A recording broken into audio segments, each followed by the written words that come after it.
And we're going to step aside and bring in National Trial Attorney Michael Jaafar. Michael, I meant to say this is in front of a judge earlier. No jury. This is a hearing. This is post-conviction relief that's being requested.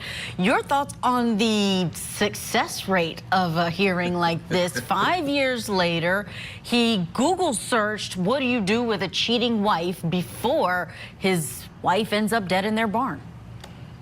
Yeah, everything pointed to this man in the original case. I'm really curious to see what the evidence is that he says that was withheld, and why this hearing is going to be lasting multiple days.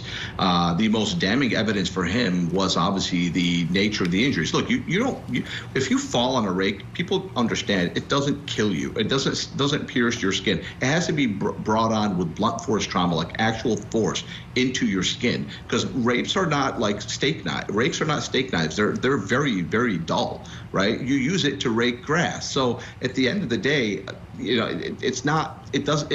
it's strange credulity that she fell on this rake. Let's just put it that way. And then the jury, I think, made the right decision.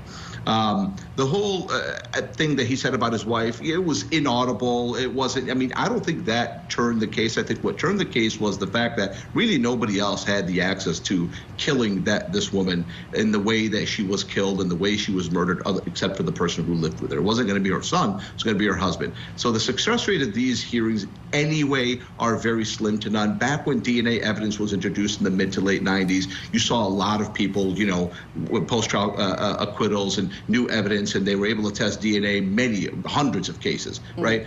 But now, that has kind of gone away. And so the new evidence has to be like an eyewitness or somebody who comes in and says, I actually know something. I know something that I should have said in the original case. So we'll see what happens.